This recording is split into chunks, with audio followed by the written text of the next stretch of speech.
అనంతపురం జిల్లా కళ్యాణదుర్గం మండలం ఒంటిమిట్ట గ్రామంలో బాబు షూరిటీ మోసం గ్యారంటీ కార్యక్రమానికి ముఖ్య అతిథులుగా సమన్వయకర్త మాజీ ఎంపీ పిడి రంగయ్య, జిల్లా అధ్యక్షుడు అనంత వెంకట్రామరెడ్డి, ఎమ్మెల్సీ మంగమ్మ, జిల్లా పరిషత్ చైర్మన్ గిరిజమ్మ, జిల్లా అబ్జర్వర్ నరేష్ కుమార్ రెడ్డి, సీనియర్ నాయకులు ఉమామహేశ్వర నాయుడు ముఖ్య అతిథులుగా పాల్గొని టీడీపీ ప్రభుత్వంపై తీవ్ర స్థాయిలో విరుచుకుపడ్డారు.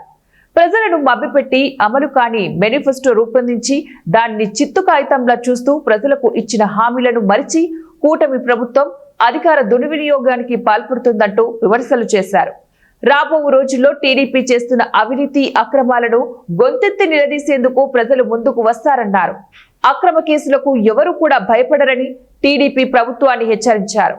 సీఎం చంద్రబాబు చేసిన మోసాన్ని ప్రతి ఇంటికి, ప్రతి ఒక్కరికి తెలియజేసే విధంగా ప్రతి ఒక్క కార్యకర్త చురుగ్గా పనిచేయాలని పిలుపునిచ్చారు.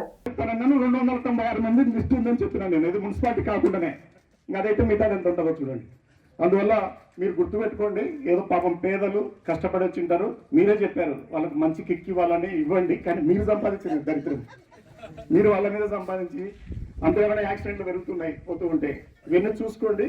సూపర్ 6 ఏ స్థాయిలో నడిచింది అనేది జనాలకు తెలుసు. ఏ ఇంటికి పోయినా చెప్తారు. ఇప్పుడు కూడా ప్రతి ఇంటికి పోవాల్సిందే. పార్టీ ప్రకటించిన రోజులే కాదు, మనం అవి పెట్టుకుందాం.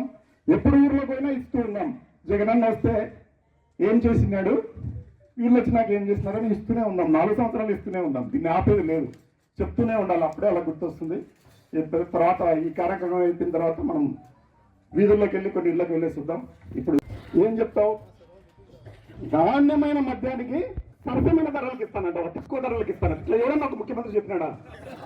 ఎవరైనా చెప్పినారా? నువ్వు ఏం చదువుకున్నావు? ఇక్కడికి వచ్చి ఎంత మోసం చేసావు జనాల్ని. కళ్యాణదుర్గంలో పొలం అమ్ముతున్నావా? ఎంత పని చేస్తున్నావు? ఆపొద్దు, అమ్మొద్దు. మన సురేంద్రన్న వస్తాడు, కాలువలు దవ్వుతాడు, వస్తాయి నీళ్ళు వస్తాయి, మీ పంటలు పడతాయని సినిమా చూపిస్తాయి. నేను ఎందుకు మాట్లాడుతున్నానంటే, నువ్వు మా కాంట్రాక్టర్ కాకపోయి ఉంటే నేను మాట్లాడిండేవాడిని కాదు. నువ్వు మా గొంచుకాడు కాకపోయినా కానీ కూడా మాట్లాడిండేవాడిని కాదు. ఎందుకంటే నీ పొలాలు ఇక్కడే ఉన్నాయి, ఇక్కడే పుట్టి పెరిగినావు. నువ్వు మా ఎమ్మెల్యే కాకపోయినా నేను మాట్లాడిండేవాడిని కాదు. నువ్వే వాళ్ళు కూడా మనం ఎందుకు ఓటేసామని బాధపడే పరిస్థితి ఈరోజు ఆంధ్రప్రదేశ్ రాష్ట్రంలో నెలకొంటోంది. ఈరోజు ఈ రాష్ట్రంలో అభివృద్ధి లేదు. రాజ్యాంగం, భారత రాజ్యాంగం అసలు నడవట్లేదు. రెడ్ బుక్ రాజ్యాంగం మాత్రమే ఈ రాష్ట్రంలో నడుస్తుందనే సందర్భంగా తెలియజేస్తున్నా. ఇటువంటి మోసాలు చేసి అధికారంలోకి వచ్చినటువంటి వాళ్లను, రాష్ట్ర సంపదను జగన్మోహన్ రెడ్డి గారు మన ఇళ్లకు పంచితే రాష్ట్ర సంపదను కూటమి పెద్దలు కొల్లగొడుతున్నటువంటి సందర్భంలో మన నాయకులు, వైఎస్ఆర్ కాంగ్రెస్ పార్టీ నాయకులు జగన్మోహన్ రెడ్డి గారి ఆదేశాలతో ప్రశ్నిస్తూ ఉంటే వాళ్ళందరినీ తప్పుడు కేసులు పెట్టి జైలులోకి వేసే కార్యక్రమం మాత్రం ఈ ప్రభుత్వం చేస్తుందని సందర్భంగా మరోసారి గుర్తు చేస్తున్నా. ఎటువంటి దొంగ కేసులు పెట్టినా భారత రాజ్యాంగాన్ని నమ్ముకొని, జగన్మోహన్ రెడ్డి గారి నాయకత్వాన్ని నమ్ముకొని ఖచ్చితంగా ఈ కేసుల్లో అందరికీ బెయిల్ వస్తాయి. ఖచ్చితంగా ప్రజల తరపున వైఎస్ఆర్ కాంగ్రెస్ పార్టీ పోరాడుతుంది అనేది మనం ప్రజలందరికీ తెలియజెప్పాల్సిన అవసరం ఉందనే సందర్భంగా తెలియజేస్తున్నా. జగన్మోహన్ రెడ్డి గారికి ఓటేసింటే మనకేం లాభం కలిగింది, కూటమి ప్రభుత్వానికి ఏ ఓటేసింటే ఏమి నష్టం కలిగింది అనేది రచ్చబండల్లో, బస్సుల్లో, టీ స్టార్ల దగ్గర, ప్రతి ఒక్క దగ్గర ఈ రాష్ట్రంలో అధికారంలో వారే ఉన్నారు, కేంద్రంలో కూడా వారే కూడా అధికారంలో ఉన్నారు ఎన్డీఏ పేరుతో. కాబట్టి ప్రతి హామీని కూడా అమలు పరచాలని చెప్పేసి సదుద్దేశంతోనే వైఎస్ఆర్ కాంగ్రెస్ పార్టీ కార్యకర్తలుగా, ఒక ప్రతిపక్ష పార్టీగా మన అందరూ కూడా ఒక బాధ్యత కూడా ఉంది. ఈరోజు అధికారంలోకి వచ్చిన వారు అనేకమైన హామీలు, అభివృద్ధి కావచ్చు, సంక్షేమం కావచ్చు. అభివృద్ధి అనేది కూడా జగన్మోహన్ గారి నాయకత్వంలో ఉన్నప్పుడు 5 సంవత్సరాలు ఈ రాష్ట్రంలో అనేది కూడా అభివృద్ధి కార్యక్రమమే జరగలేదు, విధ్వంసం మాత్రమే జరిగింది.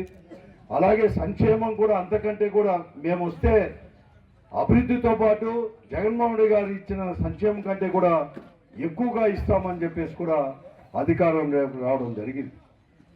1 సంవత్సరం 12 మాసాల్లో చూసాం మనం అందరూ కూడా. జూన్ వరకు కూడా 2024 నుంచి 25 జూన్ వరకు చూసాం. ఒక్క సంక్షేమ కార్యక్రమం కూడా అమలు పరచలేదు. అది మళ్ళా కూడా చెప్పాల్సిన అవసరం కూడా ఈ రోజుకు లేదు.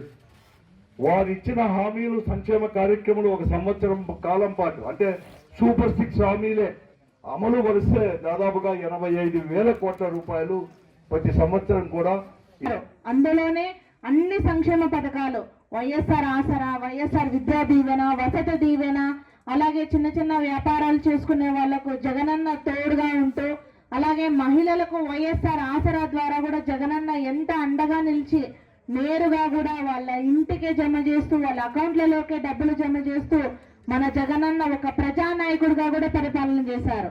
మరి ఈ రోజు